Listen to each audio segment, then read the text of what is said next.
Design, just amazing concepts that I'm thrilled to hear about. We'll have Sahil, Shah kicking off after that to talk about his experiences using iNaturalist and how he learned more about who he is as a scientist through that experience, and then capping off the round with Commander Ben, who's going to help us learn more about fighting invasive species with a passionate way that he does so. So, Heather, if you want to introduce these guys a little more formally.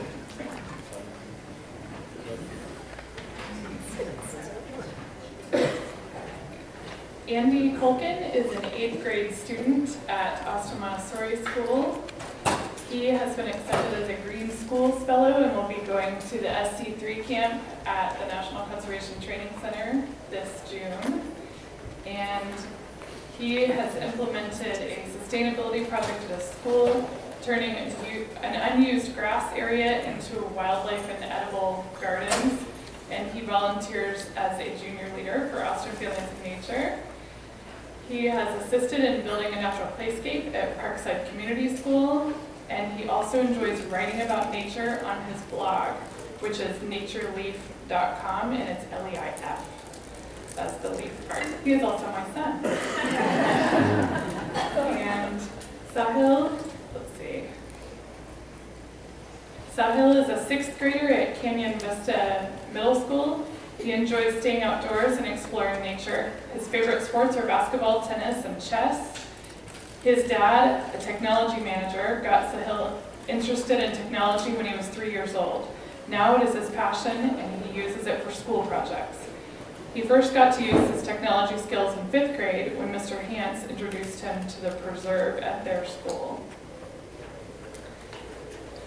Commander Ben, he is Benjamin Shrader. He is the invasive species hunter. He educates kids of all ages about invasive species in real life with his blog and videos.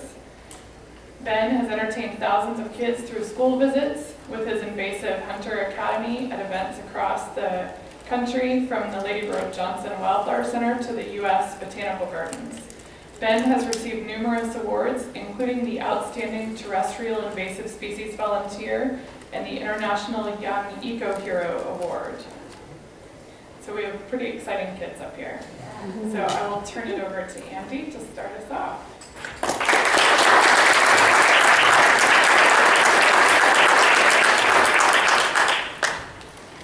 Hi, I'm Andy Kuhlken, as you know now. I'll be talking about a game called Minecraft. A lot of people know about it. It's pretty popular.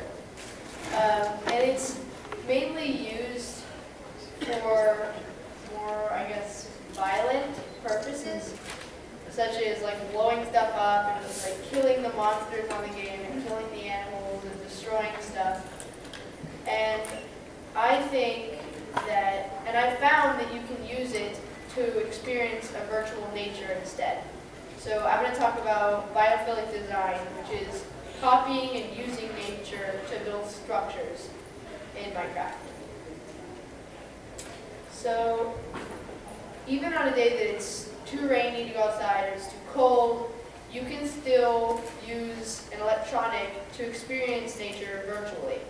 So this is a kind of environment in Minecraft. It's a jungle, and then the picture on the right side is a jungle in Costa Rica. So this is just kind of an example photo. So there are 17 main Minecraft biomes. So what a biome is, it's just an environment. And a lot of them are, most of them are copying things in the real world. A few of them are less so. So there's jungle, ocean, snow, mesa, which is like Arches National Park type thing. Desert, ice spikes, podzol, which is redwood forests, has massive trees. Stone, where it's just exposed stone. Mushrooms, plains, savanna, pine forest, oak forest, birch forest, dark oak forest, mountains, and swamp. So I'm going to show you some pictures of the biomes. So plains, just grass. Savanna is has small acacia trees.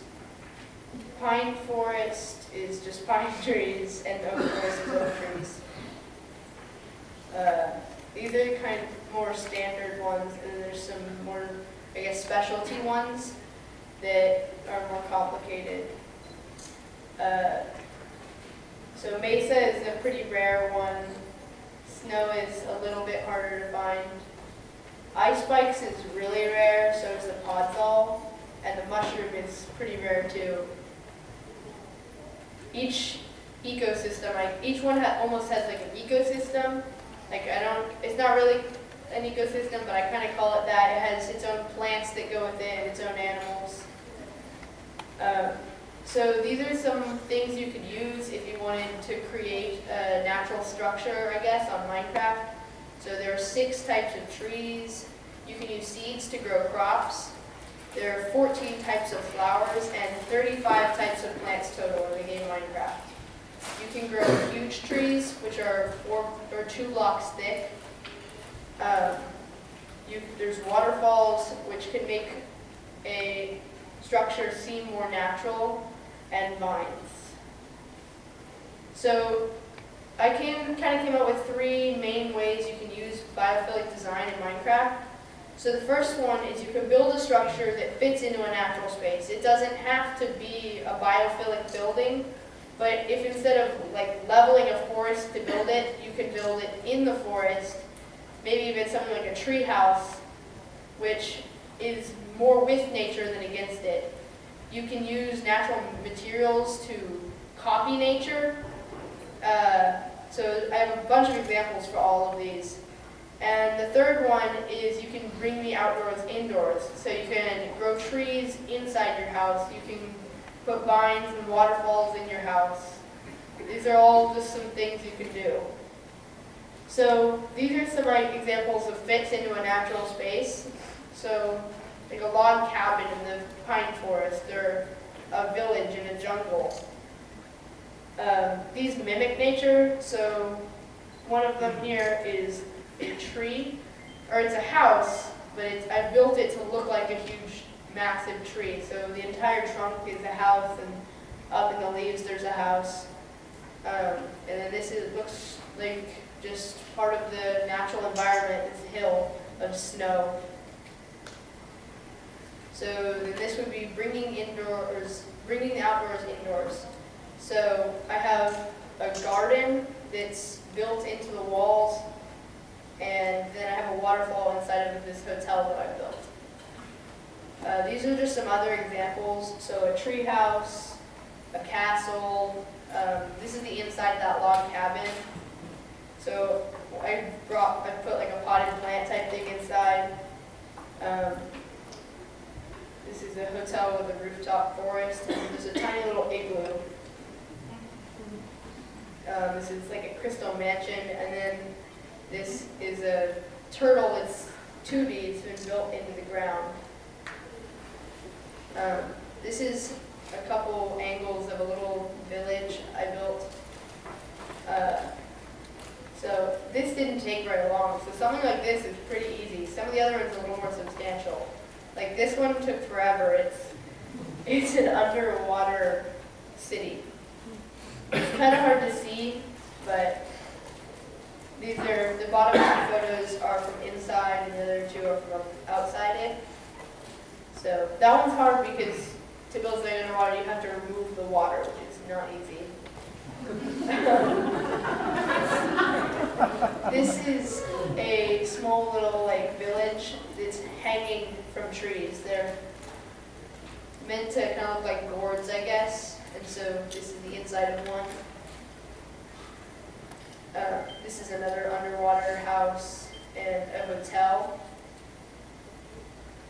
So Minecraft is not the only game that you can use to mimic nature, I guess, and find a virtual nature. The more important lesson is that you don't have to use anything, even if it's meant to be a destructive, non-cooperative game, which Minecraft is supposed to be pretty creative, but it's not always used that way. And really any game can be used for a more natural purpose. So, let's see, how does this work? So now Sahil is going to talk.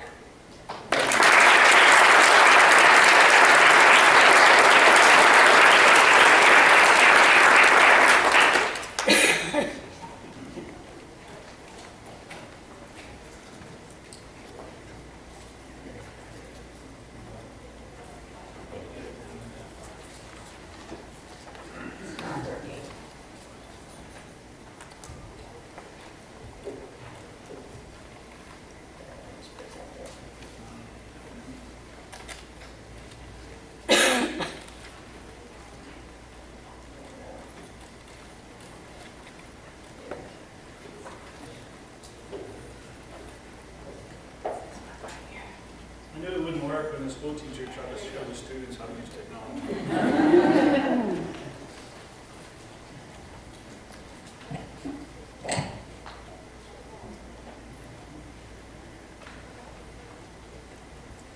Okay, so what is citizen science? Is it good or bad? These are the two questions I had when I started this project. For right now, I'm just going to answer one of them for you. Citizen science is when citizens without degrees in science do the same level of science as citizens with degrees in science.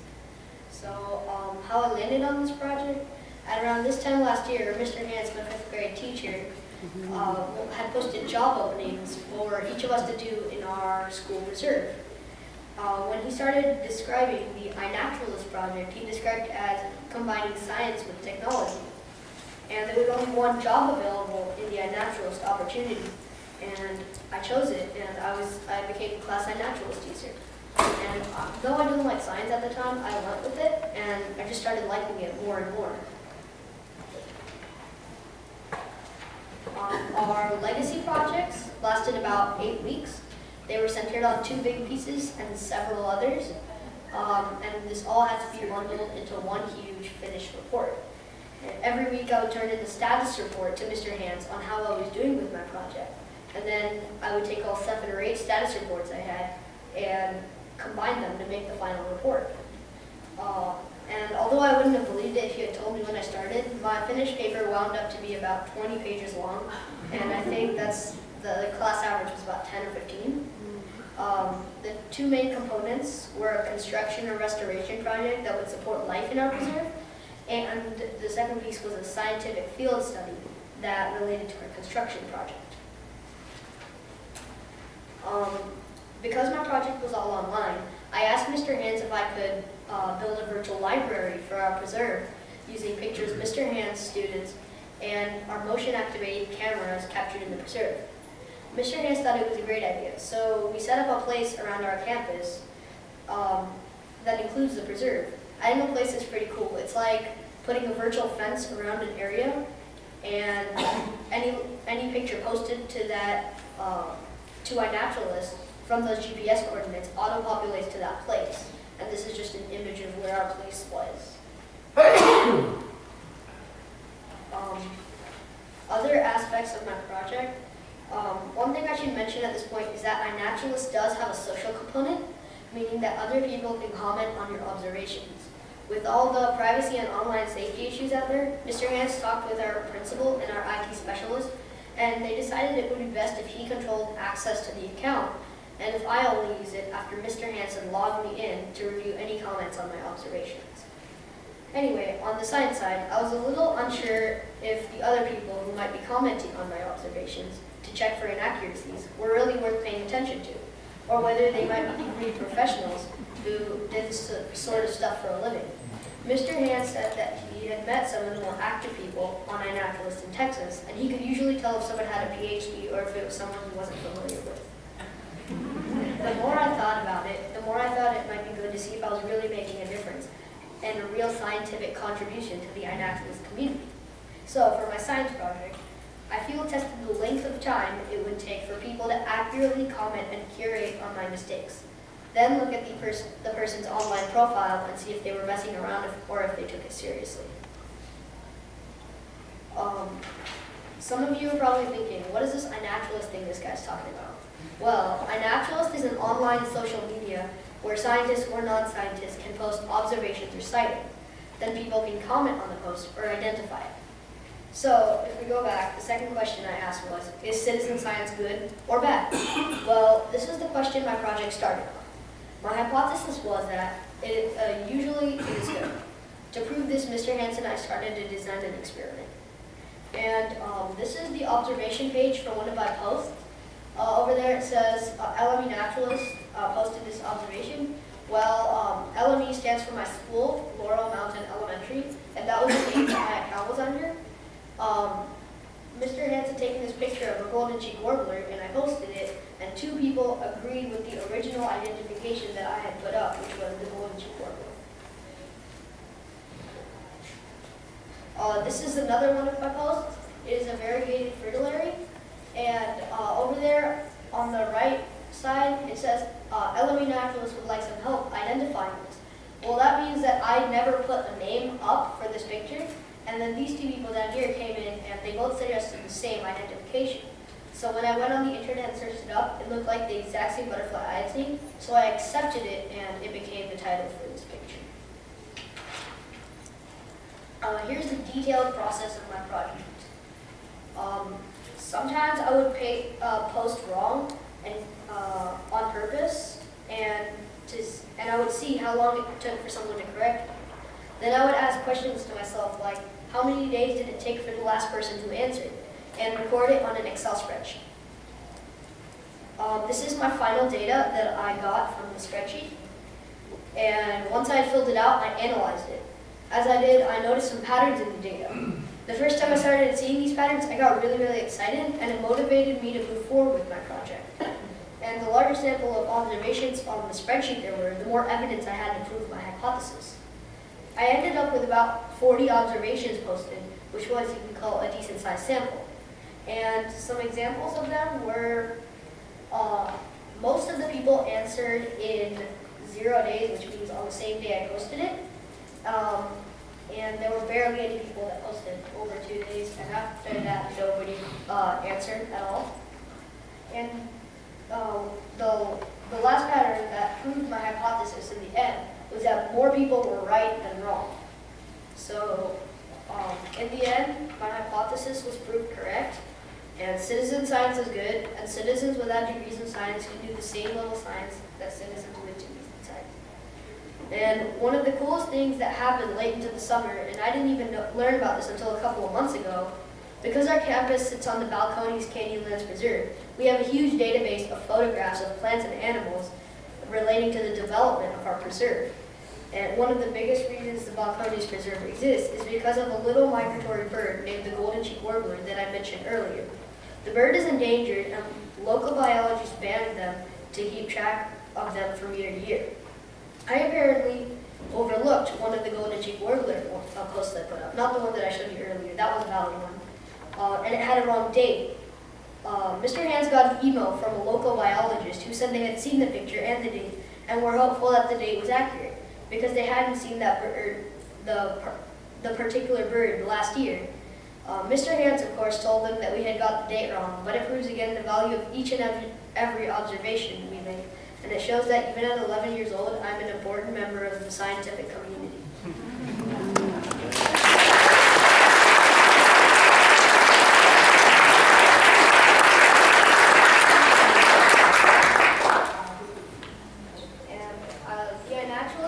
Combined nature, science, and technology, and it completely changed my attitude towards the environment.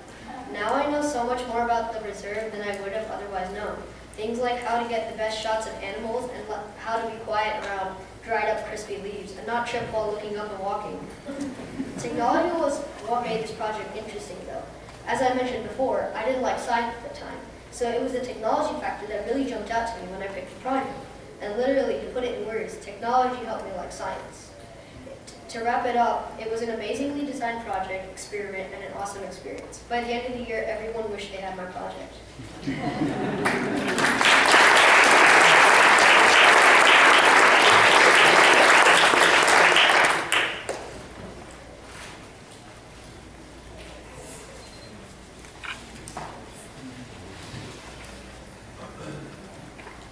Oh my goodness, well, some absolutely excellent talks from my two good friends, Andy and Sahil. Well, my talk is called Adventures with Invasive Species. Now, about me, my name is Benjamin Schmidt. I'm 16 years old and in 10th grade. And my alias, Commander Ben, helps to educate kids of all ages about invasive species. Now, planting the seeds. I've always been fascinated in the natural world, and I've enjoyed creating stories of action and adventure. And I was looking for a project back in 2010.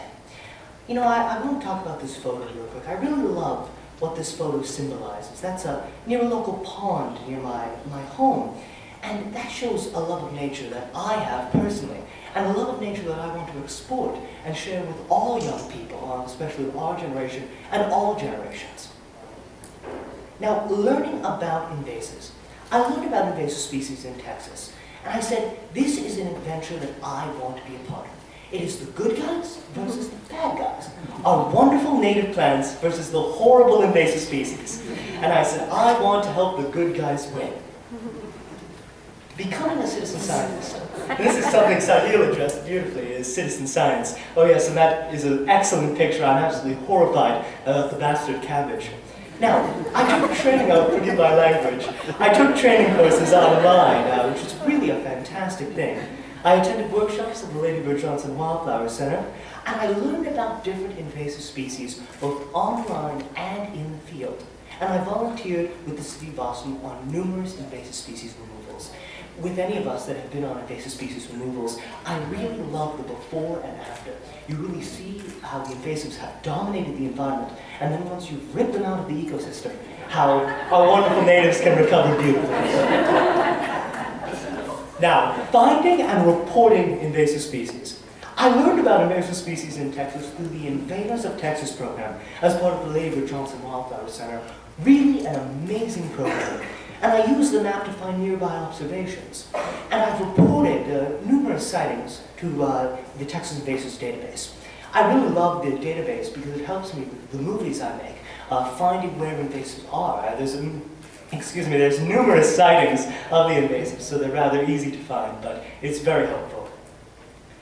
The Texas Invasive Species Plant and Pest Conference. I was honored to be part of the conference both in 2011 and in 2014. Really some fantastic research going on there. Really the cutting edge stuff of, you could say, our gear, our weapons against invasive species. Now, we're reaching the favorite part of my talk. Educating kids of all ages. I educate kids 4 ways. My blog, social media, school and talk events, and lots of videos. You know, I find videos are the most important. They really are such an engaging way. I learn visually, and I think a lot of people do as well. How I got started making movies. I absolutely love this photo because it makes me look like a movie star. With my sport coat and my ginger ale. This was actually at the Lights Camera Help Focus on Good Film Festival. Just an absolute blast. Who Will Fill This Titan, the movie. I was honored that my Who Will Fill This Titan, the movie, was part of the Breckenridge Field Lab Film Festival. It was such a wonderful thing, and it focused on the giant reed. And now the reason I chose the giant reed as the first invasive for me to battle was it's giant. It was easy for me to identify, and easy for kids to identify as well. Yes, it can grow to be about 20 feet tall, so a bit taller than me. And then I was honored to win first place, and that was such an amazing springboard for Commander Ben, just starting it off with a bang, you could say. Now, videos for good. I've created over 70 videos to help educate and encourage people. And the Native Plant Avengers, one of my favorite videos, was featured as part of the Lights Camera Help Focus on Good Film Festival. And as it being one of my favorite videos, I'd love to show it to you guys. So, here we go. Excellent. There we are. And, forgive me, War has started, and we are hopelessly outnumbered.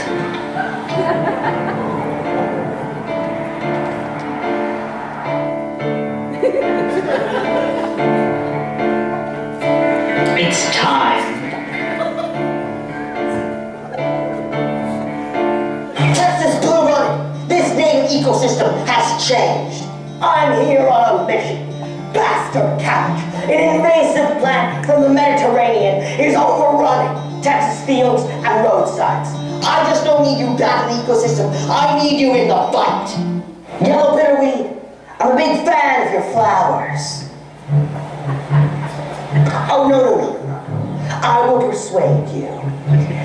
Bastard cabbage germinates earlier than you and has a large mass of leaves at the bottom, preventing your seedlings from getting light. It can grow up to 5 feet tall and has a large taproot. Indian paintbrush, I'm asking you to save your native ecosystem.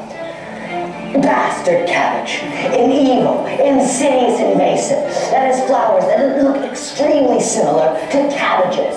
It also has seeds that look extremely like rye.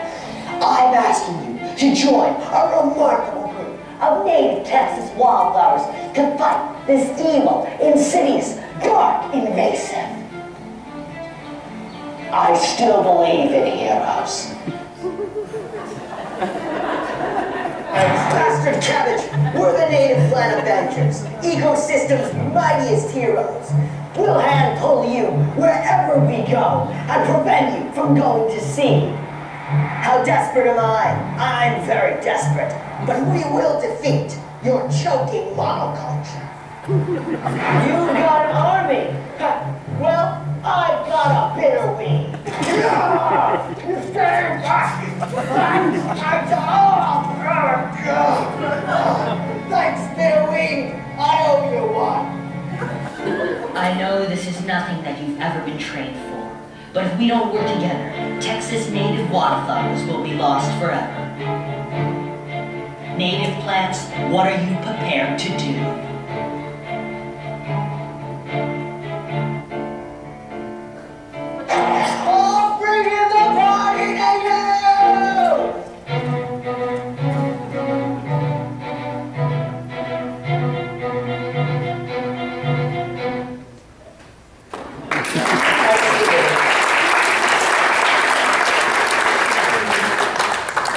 One of my absolute favorite videos. I've showed that at a lot of schools, and it is always a hit. I love it so much. Now, the Invasive Hunter Academy. This is one of the most important parts of being an invasive hunter. One of the most important parts of educating young people about invasive species is my Invasive Hunter Academy. Now, creating the academy, I wanted a way to teach kids in a fun, personal, and interactive way. And I launched the Academy in Kids Day at the U.S. Botanical Gardens in Washington, D.C. Now, a multi-sensory approach. The Academy provides a multi-sensory approach through a 3-step program. The first step being a flashcard game, which really gets kids if they like pictures and things like that. The second being some action moves, such as a swivel hand stock strike for taking down some giant reed. Some taekwondo I've implemented in there. And then finally, you have an action diorama the kids make for kids that learn through textile means. Now, this helps everyone. Something which some of you may know about me, but many would not, is I have extremely severe dyslexia. I read up about the level of a 3rd grader. And so really, reading is comes so difficult to me. And 1 in every 5 people has a learning difference or dyslexia. And I said, I wanted to create a multi-sensory approach that no matter what was different about you, no matter what was, you could say, wrong or what disability you had, you could still push through and learn about nature, learn about battling invasive species, and gain a love for our wonderful ecosystems and our wonderful environment. And that is what is most important, and that is what is at the core of Commander Banner. Now, the Invasive Hunter Academy on the road. I have taken the Invasive Hunter Academy to the U.S. Botanical Gardens, the Lady Bird Johnson Wildflower Center, the UT Hot Science Cool Talks, St. Edward University, and the Milan County Nature Festival. Hot Science Cool Talks at UT is just phenomenal. If you ever have the opportunity to go to one, I really encourage you to. Now, TV and print. I have been on Central Texas Gardener. I have an excellent memory from Central Texas Gardener. Before I got on stage, a very nice man pulls out a makeup brush and says, all right, let's get you looking good for TV. The first time I've ever worn makeup, so hopefully it's not too noticeable. the Lady Bird Johnson Wildflower magazine, I remember being, I went up to one of the upper buildings there and was interviewed, an excellent time. And then Science Weekly, really an amazing magazine for teaching kids about, about the environment. And that was their invasive species issue. And I just love that photo of me taking on the zebra mussels. It's a very nice drawing. There's some of the awards I've received, and I am so thankful for some of the amazing organizations that have given me some of these awards for my outreach and encouraging young people to battle invasive species. The Outstanding Citizen Scientist of the Year Award, I was honored to receive that from the Invasive Plant and Pest Council. The Outstanding Terrestrial Invasive Species Volunteer of the Year Award from the National Invasive Species Council. And then finally, the International Young Eco Hero Award, which was really I was so honored. I went to California to receive that award. It was just fantastic. Now what's next? Creating more videos and bringing the Invasive Hunter Academy on the road. Invasive Hunter Academy, as I said, is one of the key ways I educate kids. Sharing my experiences with dyslexia. Something I've been doing a lot more in my blog is encouraging people who do have learning differences. And then finishing high school, probably the most difficult task I have ahead of me. And then finally, more adventures with invasive species. I want to thank you all so much for attending my presentation. I encourage you to visit my blog, commanderben.com, my YouTube channel, commanderben1776, and finally, my Twitter handle, @InvasiveHunter. I'll be tweeting throughout the event. I want to thank you all so much for coming, and I believe we will be taking questions now as a panel. Thank you all so much.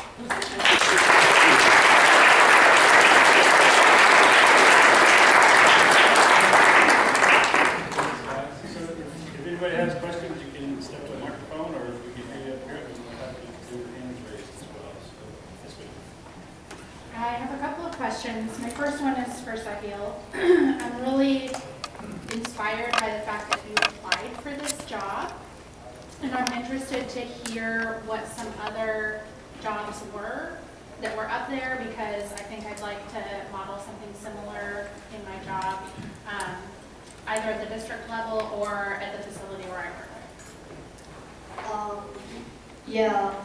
Some other jobs, there was, so in our preserve we have small ponds, and there was one called Pond Ecosystems, and they were restoring it, so they had to put some kind of cloth under it, and then they filled it with water and plants.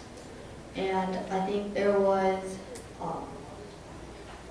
like animal tracking or something, and they would build a small kind of ecosystem or something that the animals would like based on their behaviors, and they would track how many times they could see animal-like footprints or any traces of animals at all. So was it required every student had to apply for a job? Yeah, you had to do one job for our end-of-the-year project. So cool, thank you for sharing. I was really inspired to hear how you didn't like science and you were drawn in by the technology, and then really learned to love nature as a result. That was awesome, thank you. Ben, or Commander Ben, I was inspired by your talk and the laughter and I think the connection that we all had to the video. And one of the things that I was thinking about is, what do you do for teachers beyond the video? So do you provide guiding questions and information on misconceptions to teachers? So there's that question, and then I have a statement when you're done. Yes, ma'am, that is an excellent question. You know, the videos are the main part, how I enter the classroom if I'm not there myself giving a talk or doing the Invasive Hunter Academy. But I also write a popular science blog. And so that's something that I would love if many teachers referred to as sort of extra material or extra educational things for, I talk all about invasive species, science, and dyslexia. And but that would be a fantastic thing. I will have to do a blog post for a video on either misconceptions on invasive species. You've given me a fantastic idea. Well, I'd like to collaborate with you. I guess that was my comment. Sorry to take everyone else's time on this, but I think that it would be really important, you know, bastard cabbage is a huge problem. Yes, ma'am. Yes, And to ma'am. One of the dig worst. deeper into that on why is it a problem, how does it spread, how do you remove it, I think those are the kinds of things that we want to guide students towards. And so I think you have the ear and the power to do that really effectively, and I'd like to collaborate, and I want to meet with you after to invite you to come speak to teachers in AISD. So thank you. Excellent. I'm honored. Thank you very much. How you guys doing, man? First off, Commander Ben, if you can tell me how to get rid of large tracts of King Ranch Blue Stem, I got a 12-pack of lemonade with your name on it, buddy. My real question is, what is your name? Andy? Andy, yes, Andy. When I was your age, we used to have this big yellow dot running around chasing these little boats. That was cutting edge technology when I was your age. What is a Minecraft? Can you just give me a real brief? What is it? I mean, how are you supposed to play it? It's killing me. Minecraft is a three-dimensional world mainly made of blocks, like cubes, and so you can either play creative where you have an inventory of just everything that is on the game, so you can use anything, or you can play on survival, which you have to go and collect. So if you want to build with stone, you have to go collect stone from, you can build like a quarry and collect stone and bring it. And it's a three-dimensional world, so you start out with basically environments and you just spawn basically anywhere. So you can end up in any of these environments. And So is the objective of the game to build an environment, or do you kill bad guys, or what do you do? it's more of a creative game, and so there's less of a, there's no way to like beat the game, there's no levels or anything like that. It's, if you play in creative, it's should be 100% just a creative like thinking. So you can build a city, you can build anything you want. And on survival, you can keep, I guess, trying to improve what you have. You can find like rare minerals underground and things like that. So, but there's no winning the game. That's neat. I don't suppose you can like add animals like frogs or deer or anything, can you? You can create mods. So there are already mods. So there's like an animal mod where if you download it and add it to the game, it'll add extra things. And there's so many mods, and you can create your own. So if there's one you don't, that isn't already there, you can go and create your own. But some examples of animals that they have cows, rabbits, they have squid, they have pigs, they have sheep. So sorry, folks. This is fascinating. What if I wanted to add, for example, specifically a northern mockingbird, a northern cardinal, a Swainson's thrush, etc., etc.? Can I design a I don't know. Yeah. So great Kiskadee and have one in a tree up in here, or? yeah. So you would create a mod and you design what it looks like. I get to describe this bird exactly. Every color is everything, Yes, right? everything. Wow. You could create it however you wanted, and you could put in like its behavior, like it'll land in trees instead of on the ground or something like that. Could I get a bunch of hawks that like cooperatively hunt to show people how a particular species of hawk does that, or do I control their behavior completely? I don't know. I've never personally created a mod, but as far as I know, you can get basically as detailed as you want to get with it.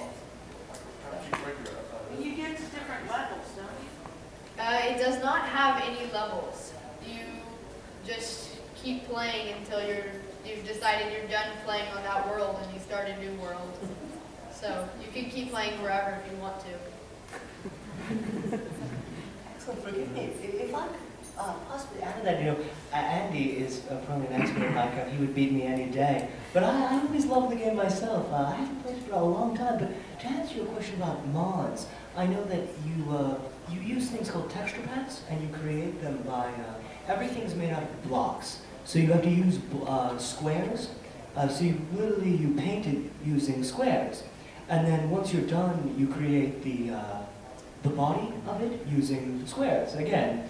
And then it creates, you create something that looks like a bird. There are already models for birds out there. So you could create a texture pack just the way that you want, and then you could apply that texture pack and then program the behavior. Do I get to choose how big these blocks are? If you make a block small enough, yes, sir. And eventually, when you zoom back out, it's going to look just like a curvy bird or something like that. Yes, sir. You can do it. Yes, sir. And then you could have something called a server, where you could have many players online, thousands of players, some servers have, or hundreds, where you could lead a guided tour of an environment, a virtual world. That's why I find what Andy's doing is so amazing. He's really pioneering this sort of virtual ecosystem of Minecraft. So it was just fantastic. Thank you so much for your questions. Hi. Yeah, I just have one more question about Minecraft. You had mentioned, Andy, that you've kind of observed people using it violently, even though that's kind of counter to the original creative intention. I'm just curious if you found anyone your age who's interested in this biophilic utilization of Minecraft. A lot of my friends do play it with a more biophilic idea, but they don't play it that way all the time. A lot of times they'll just build something. They'll build something super amazing. They'll spend days, and then they'll just destroy it and build something else. Instead of building something to last and be, I guess, a model to other people, to show other people, or just personal, to build something. And so it varies with everybody. Hi, Andy. Just following on from that question. I was really interested in why you like biophilic design, and if there's any incentives built into Minecraft that they do that way.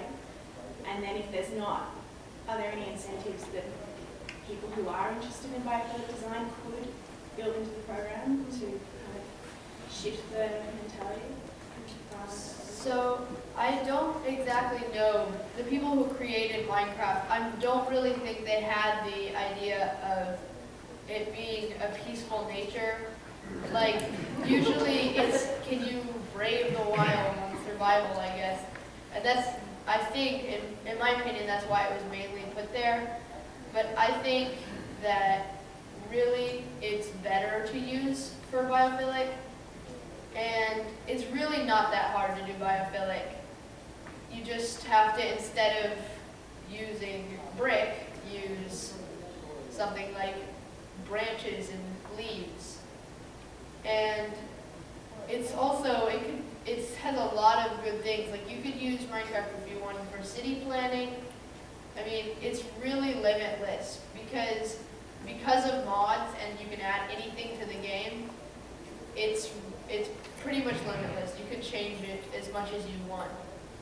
So what drew you to do biophilic design? I might have explained that at the beginning, but I remember it late. So. I have always actually kind of built this kind of stuff, and I never really thought about it being biophilic or anything. And my mom told me, like, oh, that's biophilic design. You should tell people about this.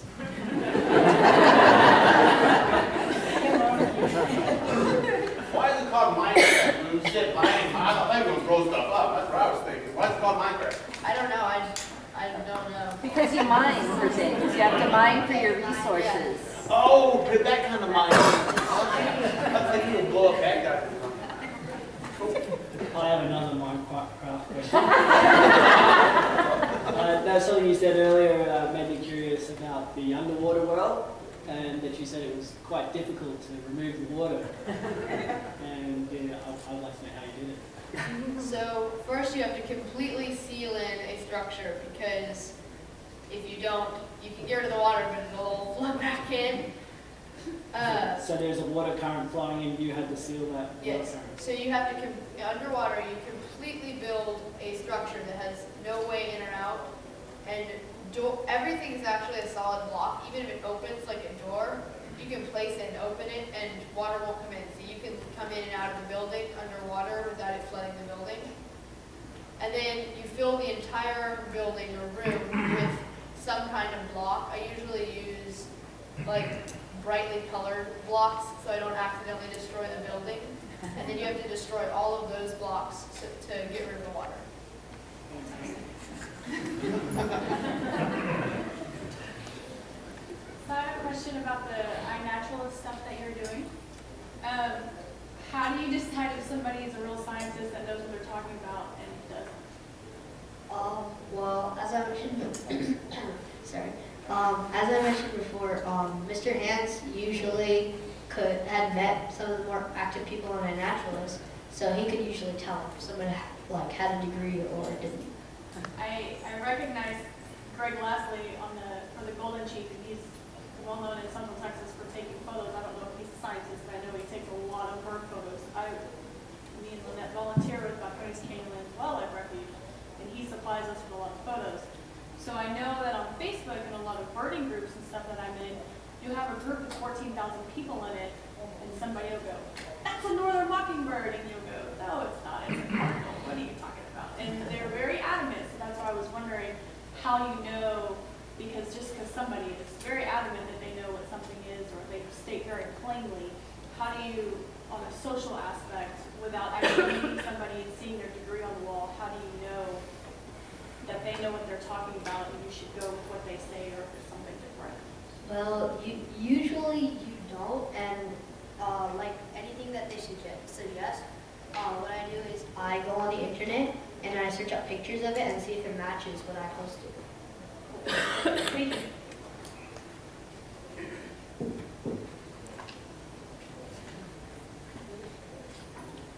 Any more Minecraft questions?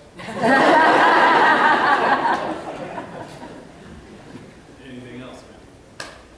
Congratulations. Yeah, these guys are so much.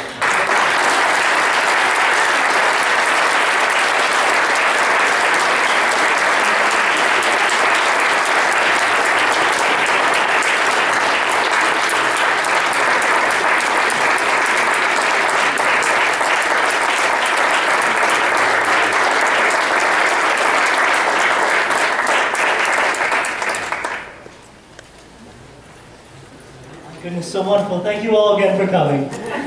Down with the bases.